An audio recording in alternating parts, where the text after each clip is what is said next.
Welcome to today's webinar. The topic today is masonry design using finite element analysis in RFEM 6. My name is Andreas Hörold. I'm responsible for marketing and PR in the Dlubal Software company. For instance, the Dlubal website, the German and English webinars, newsletters, and so on. I will be the moderator today, and I will answer your questions together with Frank Faustich. Ulrich Lex will be the presenter, but my both colleagues can introduce themselves. Yeah, hello to all. My name is Ulrich Lex. I'm responsible for the global program RFEM and the add-ons masonry and glassbau in the company. And I will be the presenter of today's webinar. Hello, my name is Frank Faustich. I'm responsible for quality management in Dlubal company, and today I will answer your questions. Okay, thank you. Then we can switch off our webcams that the attendees can see the full screen. For all who participate such a webinar the first time, you can show or hide a control panel with that arrow here and then enter a short question here. And Frank and me will answer you. If you don't get an answer during the webinar, because there are too many, you will get an email with your answer after the webinar. The other way is to watch the entire webinar and then email your questions to info@dlubal.com. Okay, then I hand over the screen to Ulrich Lex. Just a moment.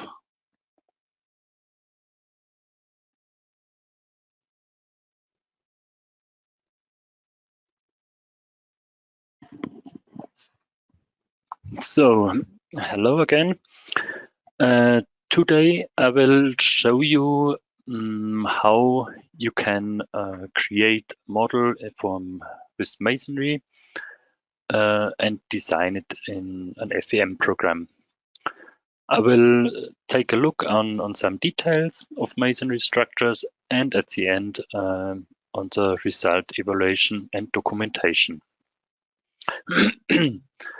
So I will start directly with the program. I have prepared a structure with lines and nodes so that it is easier to continue. You can import this such a structure also via DXF, or if it's possible with a Revit, if you get this file. So at the beginning, when you work with the masonry add-on, please check in the base data if the module is checked on. This is necessary that the material model is available in the program. If it is checked on, you can continue with OK. So for the first step, I want to create some new materials. So I can do it here with new material. I can choose one new. At first, I can choose the material type masonry, and here's the material model what I want. Basically, we have two different material models for masonry.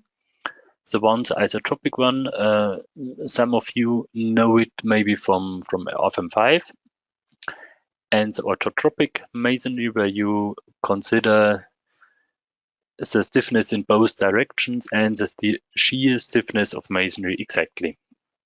So this ortotropic one is the best one. Now you can choose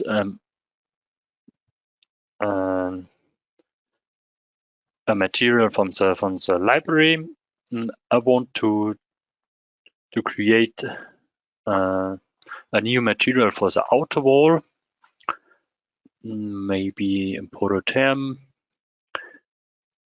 In the database, there are still only products from Austria, but we are continuing to develop or implement some new material as far as we can. So if you read in some materials, you can see in the standard classification, the table is filled out.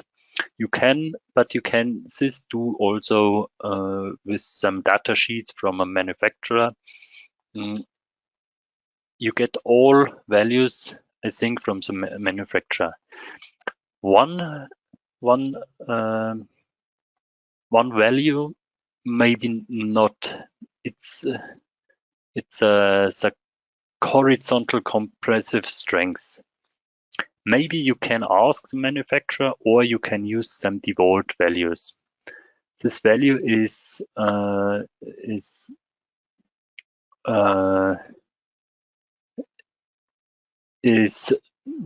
value comes is depending on the group, and here you can say maybe for the group 1 you can use 80%, for group 1 60% from the compressive strength, for the group 1S 80%, from the group 2 10%, for the group 3 5%, and for the masonry group 4 100% of the compressive strength FB.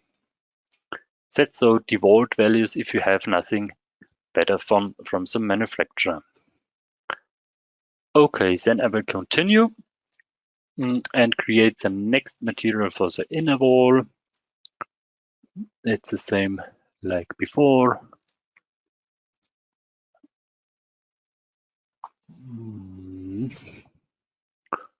Okay, I have to do it again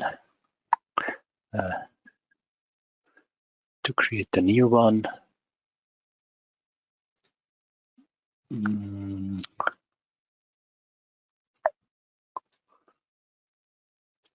And the third one, I want to create a patio and use a full stone maybe. And as the last material, I want to create a concrete for the slabs.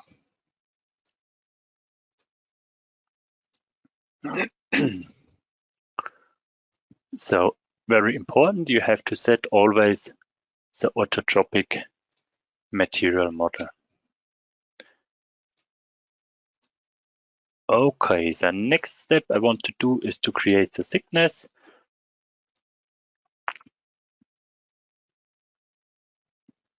So the first thickness will be the outer wall with 380 millimeters.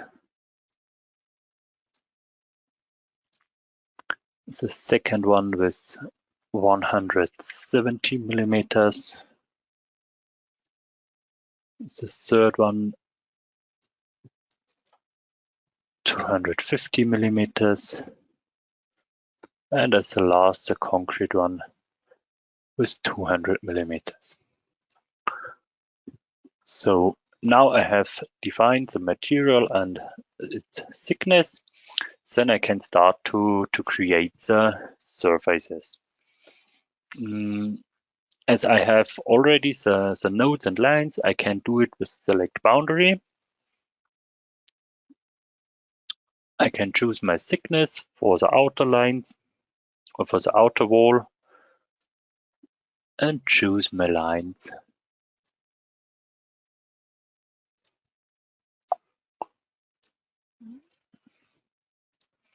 To create the wall. I will do it for all walls.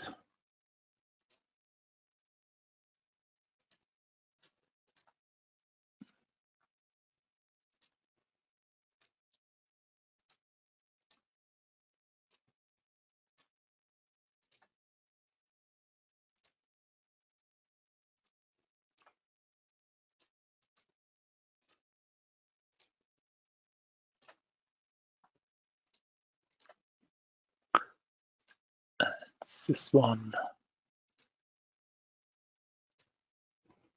And upstairs, I have also 4 walls.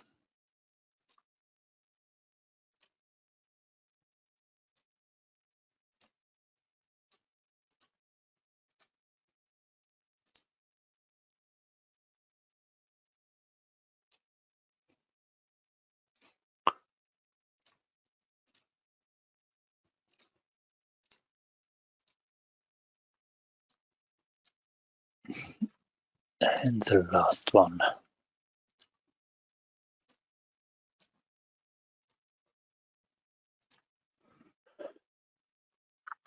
Okay, as next step, I want to create the inner wall. Choose my thickness. The material is automatically attached to the thickness. I only have one wall inside the building.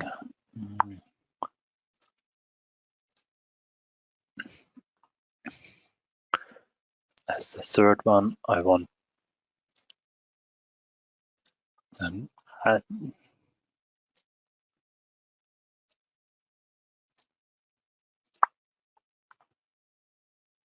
okay.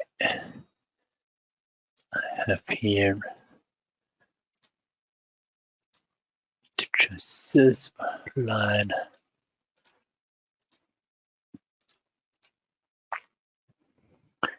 And as the last step, I want to create the concrete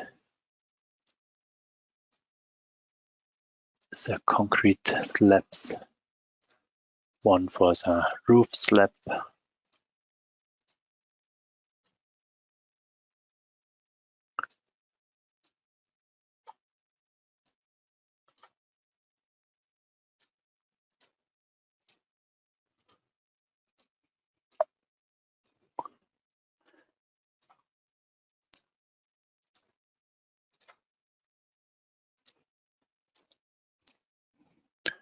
And the base plate.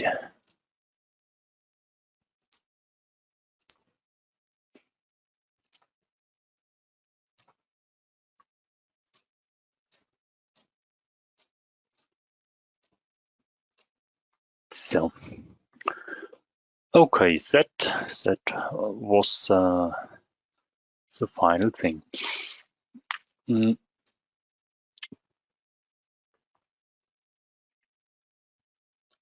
On the roof, or for the roof flat, we have the first thing what we have to consider if we work with masonry walls. If you have a masonry wall and a roof slab, then always the slab wants to turn up in the edges. That would cause a damage here in the masonry. That's why we have to create something that the slab cannot turn up. In this case, I want to create an attica in concrete. That this turn up cannot be happen.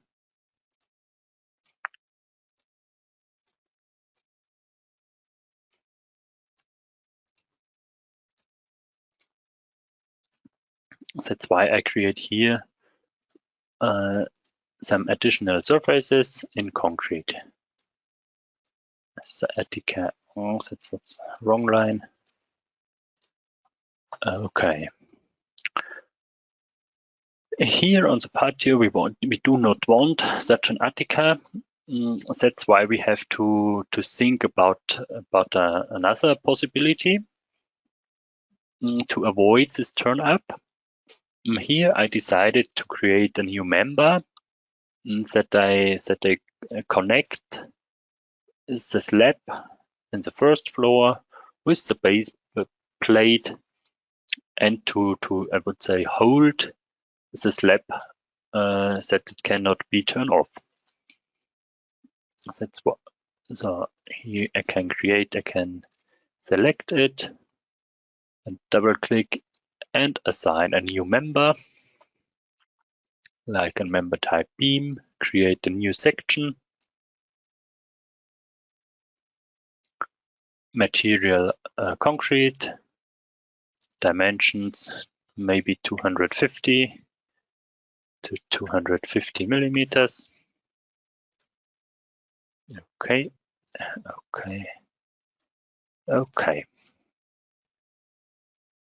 Now we have modeled the whole structure of the building. What have we think about it now? Important thing is also the local axis of the surfaces. For masonry, masonry does have a different stiffness in Y and X direction. That means the Y direction should always be in the direction where it is loaded, and the X direction is the other direction.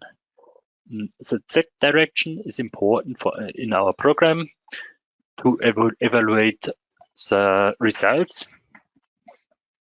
And I'm used to do or to orientate the local Z-axis in the same direction. I always use it in this way that I try that all local Z-axis shows inside the building.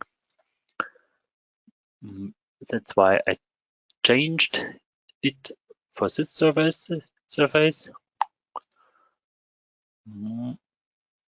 Here it's okay, here it's okay.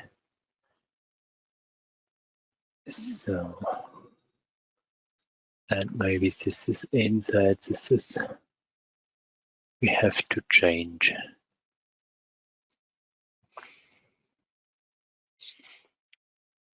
Okay, so far so good.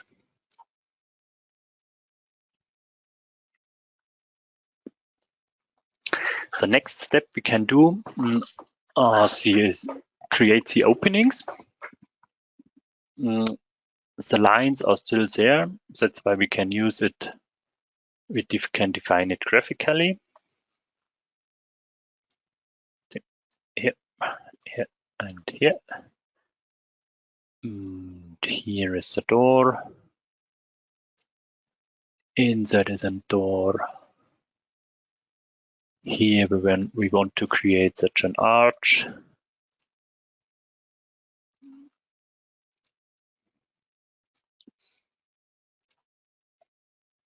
Okay. If we create openings in the material in a masonry surface, we have to think about the lintel. Because the masonry does not have a stiffness for tension. So it could be that this area fall out from the wall. In practice, there will be some masonry lintel or something else. But this is the reason why we have to create it in the program too. Therefore, I want to create a new member or assign a new member, create a new section, concrete maybe with a width from 300 and maybe 50 millimeter high.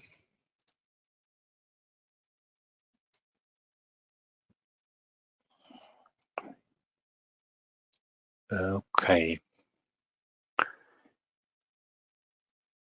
If there are bigger openings, then it is the same. You have to create a lintel too, but we have to extend the line a little bit into the masonry wall. That's why I extend this line 10 or 100 millimeters.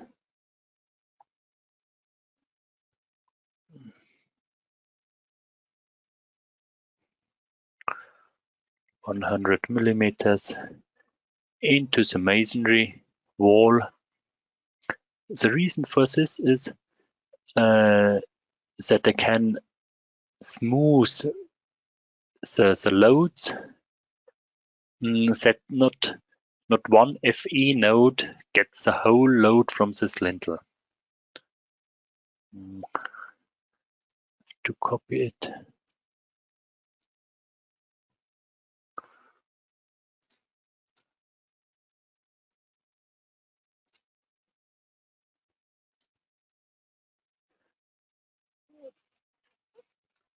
And I want to copy it also for the second opening. And here I can create, or I can assign this member to.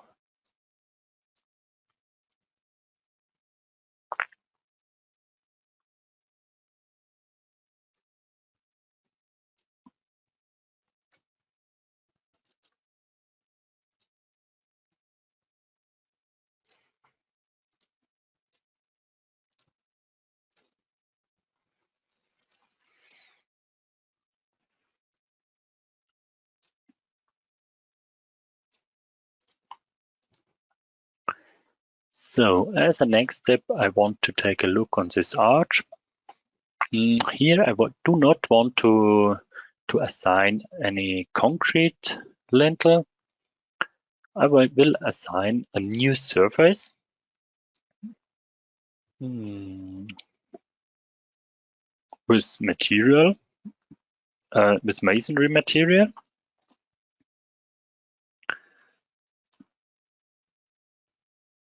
And the second one too. And now, is it necessary that the global y-axis is changed? Because my load transferring is parallel to this line, and therefore we have to change this global y-axis. I can do this in the surface dialog with specific axis, input axis parallel to a line, choose the y direction, and choose the line. The same for the second.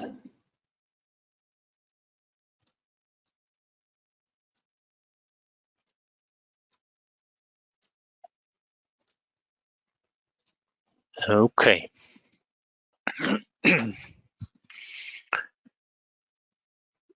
So far, so good. The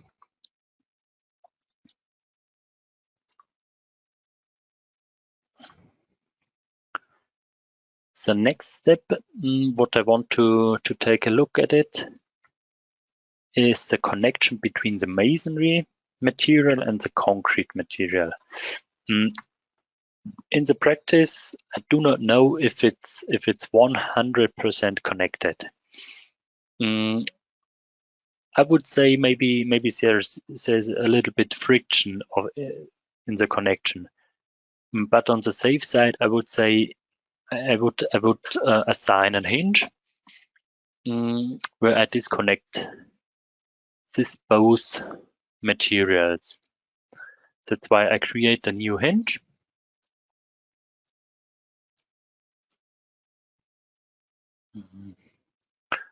In X direction, so that I have no shear connection between the masonry surface and the concrete surface. I will assign this to this surface, to the second surface, and also on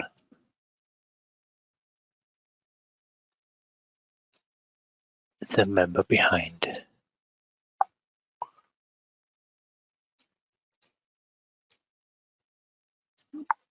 Okay.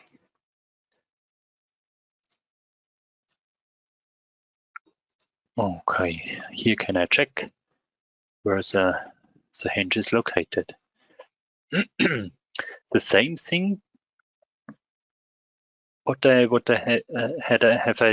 have a think about it is for the inner walls. In practice, I think the outer wall is built up, and on a later time, the inner wall is built. Maybe there is some masonry connectors where this assigned, but I do not think that there's a full shear connection between the inner and the outer wall. That's the reason why I assign also a hinge in the local X direction.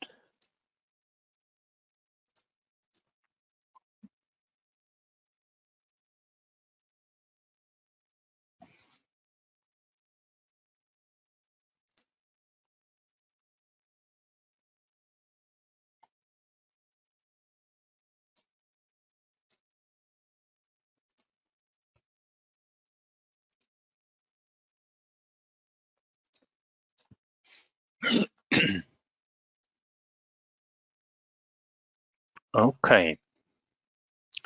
As a last step, we had to think about the connection between the concrete slabs and the masonry wall.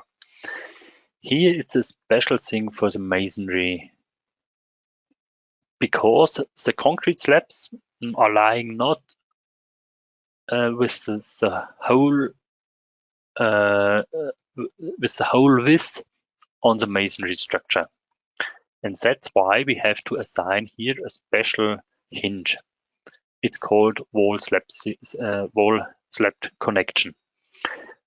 I have to assign this on the slab. That's why I define it on the slab. I assign a new hinge, create a new one, and here I have the option to choose the slab wall connection. It's only a placeholder where I define the geometry of this connection. You can use the tab slab wall connection. I define here 100 millimeters and can assign it to the line and surfaces. I have to assign it here on the slab roof.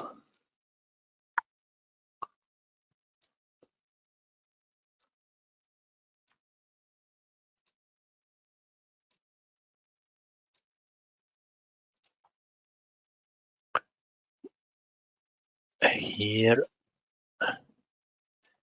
on these lines. Here I have an opening, maybe for the stairway. Here I have not to assign this wall slab connection. Why not? Because the both walls are standing directly above and there is no slab connected.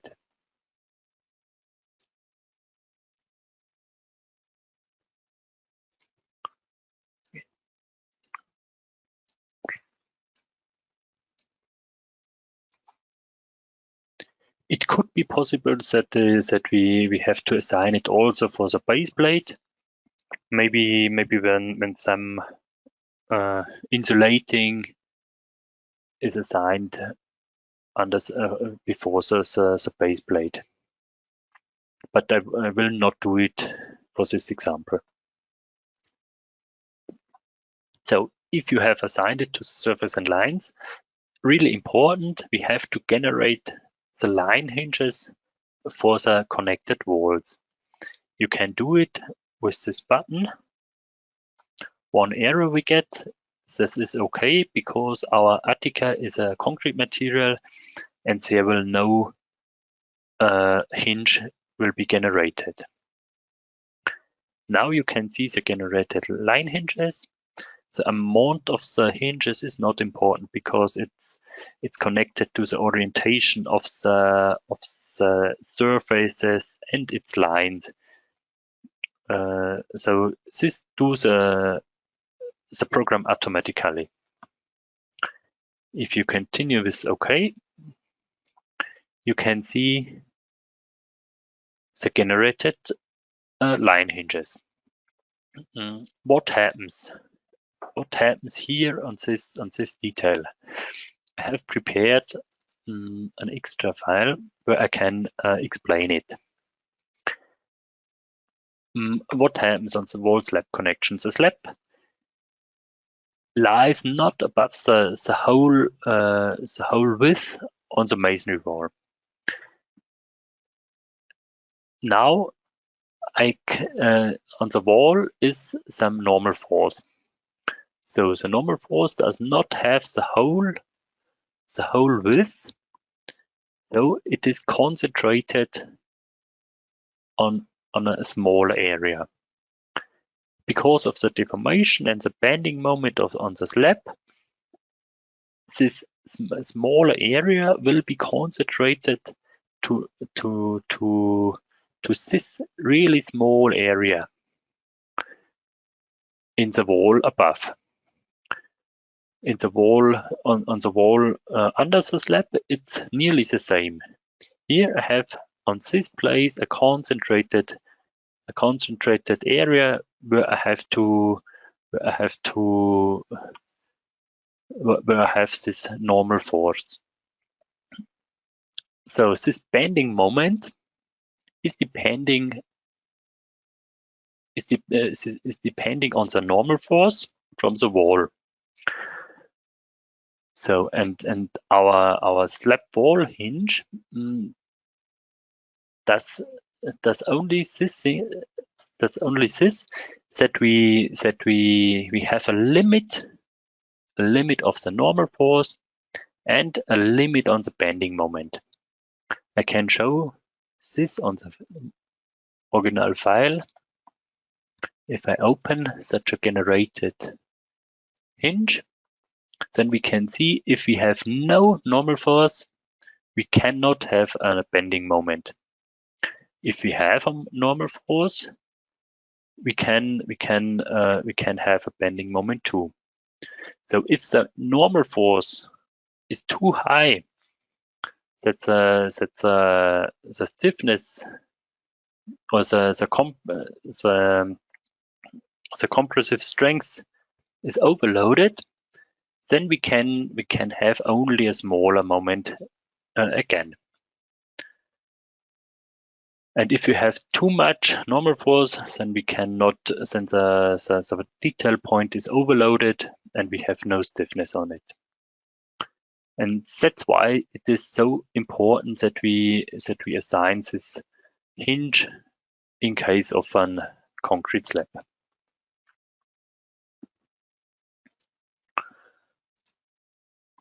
Okay. If we have assigned all these things, then we are ready with the modeling. I can continue with the loading. In our case, I want only a self-weight with 2 kilonewton per square meter assign.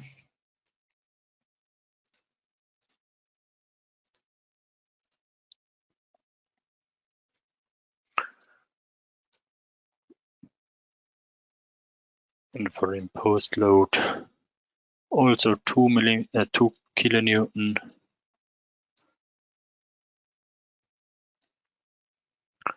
And maybe 4 kilonewtons on this patio. Okay. So that's, this loading is only an example. So what have we checked before the calculation? We have to check the FE mesh. It's very important because of the nonlinear materials that we have, and that we have a good FE mesh. We can recommend that the FE mesh size should be between 200 and 250 millimeters. Of course, it can be that it have to be a little bit smaller or bigger, but it should be about this size. So also, is it necessary that you check it, you as engineer check it, and you can say as engineer that it is, I would say, a nice FE mesh. Because when you have too much small elements or too much triangles, then it could be that the calculation time is very high, that the calculation comes not to an end because of this inconsistent FE mesh. So it's necessary in some areas maybe that you then assign some mesh refinements or something else. So the next, what we have to check is the calculation type. For the calculation type, do we have 3 options? The first one's a geometric linear, the second order, and the large deformation. I would recommend maybe the geometrical linear or the large deformation. The second order is as default the Picard solver. This solver is not so good for the masonry material model. For normal buildings, I would recommend the geometrically linear. It's also possible for the non-linear material model. And for structures where you have really thin walls, thin and high walls, I would recommend the large deformation analyze, because then you have the moments from the deformations in the system too. For the nonlinear calculation, is it always good to increase the number of load increments? I would recommend here a value of 3 till 5. It's because then the FE element will not be loaded on the first step with a complete load. If you want to see the results of each element, you can check it here, but it will be increase the file size. So you have to think about it. So that was all we have to consider, and now we can start the calculation.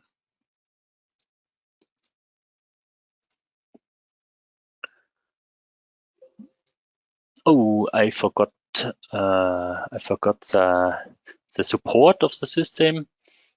I want to support the base plate. That's why I assign here some spring constant, and now we can compute it.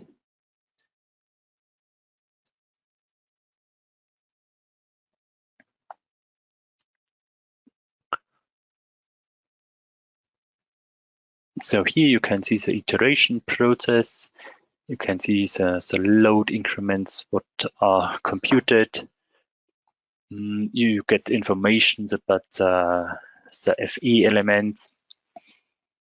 If you want to see this curve afterwards, you can check it in the calculation diagrams.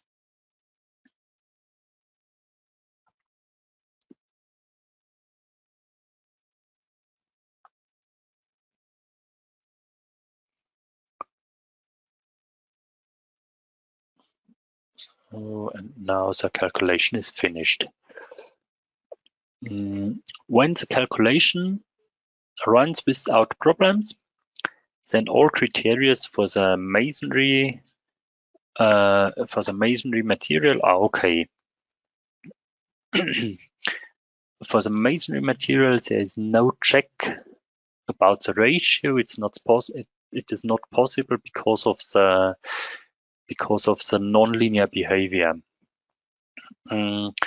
Here now we can check the results.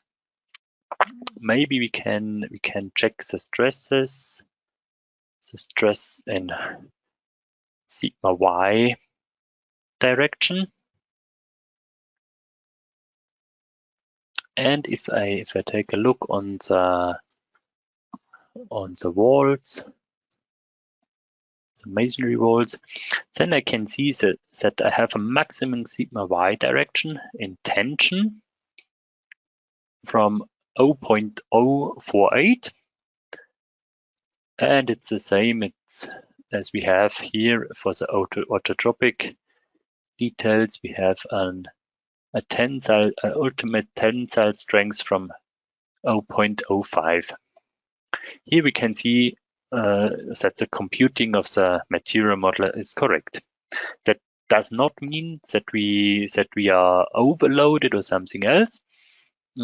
We see that we only see that some elements have a tensile strength, but we have not more as that is possible for the material model.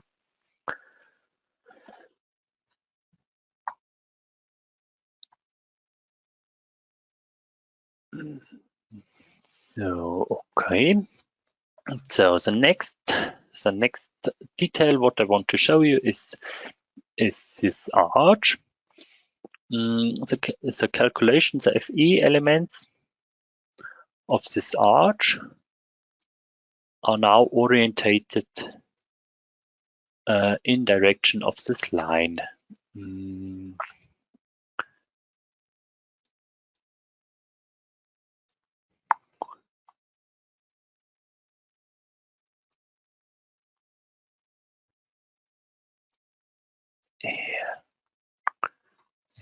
Oh, sorry. I have only to. You can see the local Y direction is in direction of the line, and that's why we can create this arch. I tried to compute this arch also by hand, I would say. I created therefore a separate model.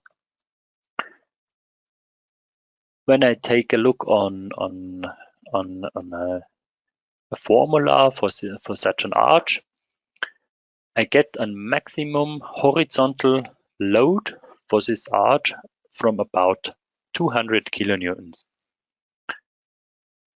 with a loading of 77.5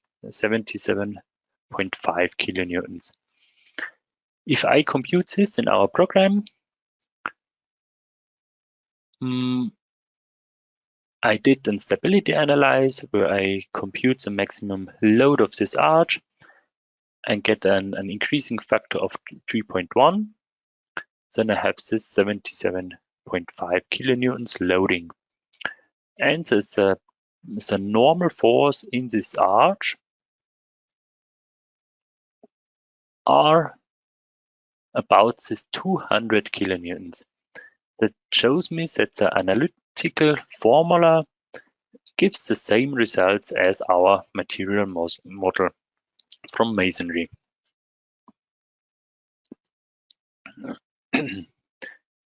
Here I can take a look on the deformation, and it is like I would expect it as an engineer. The same is for an loading on a half side loading. So the deformation is looking like expected. Okay, then back to our thinker.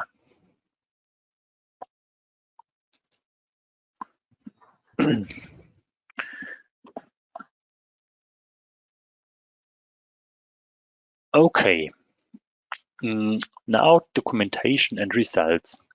For the documentation, we can create a new printout report. If you create a new one, you can select a lot of tables, result tables, everything you want to document the important things you need. More important in my eyes is to document some pictures. This can be done also easily.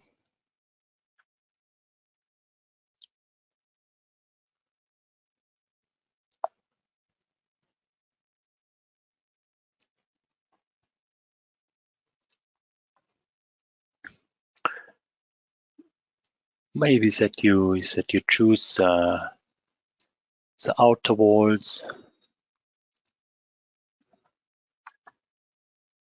Then can you see as we have it, the maximum Y stresses here. You can see that the maximum compressive Y stresses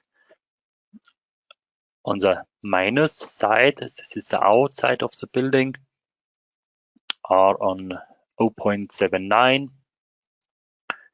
And if I take a look on the material, the maximum compress strength is 1.9. So the design ratio is not 100% in this case. Okay, I can print this to the printout report via this printer button, print graphics to printout report.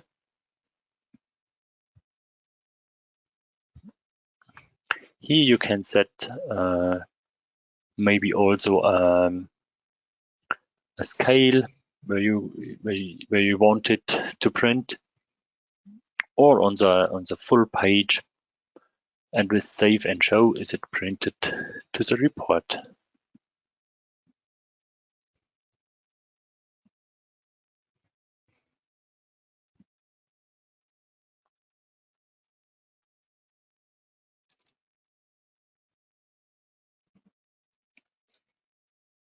Exactly. So the next possibility I want to show you are the sections. You can create a new section.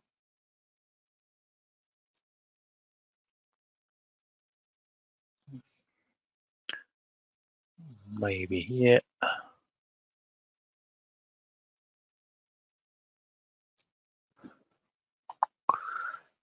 Okay, then you get results.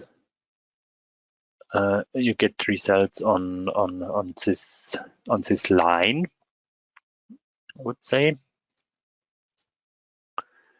You can check the moments what are on the node, and all other results. Maybe the my, then I get the moment what is existing on this slab wall connection. Also, a possibility is to check this results with an result beam. Here I can assign a new beam, a new member, and choose a result beam. Then I can say, okay, I want to see my results, or to sum up my results in an area of 1 meter, and want to see it only on this surface. Here I have to create like a dummy section. But I do not want to design this section. I only want to see the results.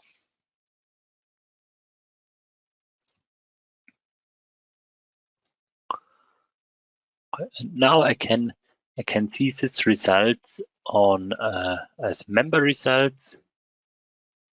Maybe also the moment. I can do the same for the line above.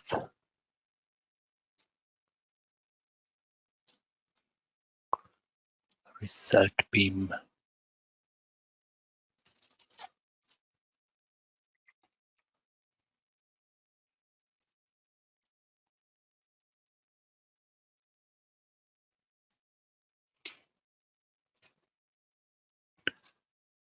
Okay, and maybe also for the slab.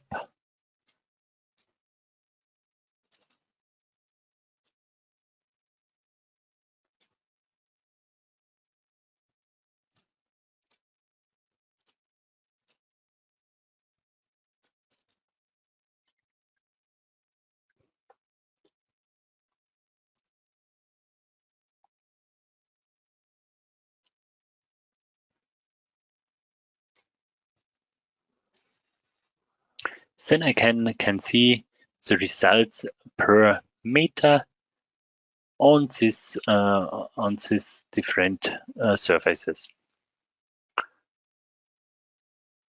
This is a good way to check some special results. Okay, then now I'm on the end of my presentation. I would say thank you for listening, and hopefully you have seen something new about our program. And I want to give back to Andreas. Okay, thank you, Ulrich, for this nice presentation. At the end of the webinar, I would like to show you where you can find the provided model and the recording. We record all our webinars, as the most of you already know. I hand over or take over the screen. So on our website, dlubal.com, you can find under News and Events our webinars. Those are the next webinars about concrete design and most frequently asked questions. And this is today's webinar.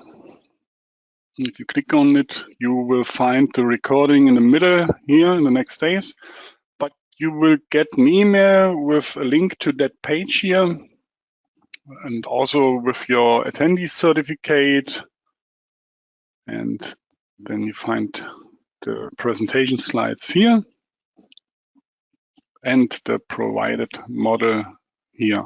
You only have to wait for the recording. Okay, if you don't have already RFEM 6, you can download our free full trial version. For example, RFEM 6 with all add-ons, also with the masonry design add-on. And you can use it for 90 days. If you have questions to our program or to the add-on, you can contact our sales team. For example, under support and learning, contact our sales team. You have to fill out the form, and our sales team will contact you, and you can ask them questions about add-ons and programs. Okay, then that should be all for today's webinar. I thank you for your attention. Thanks to Ulrich Lex for the nice presentation. Thanks to Frank Faustich for his help by answering the questions. I wish all a nice rest of the day, and bye-bye.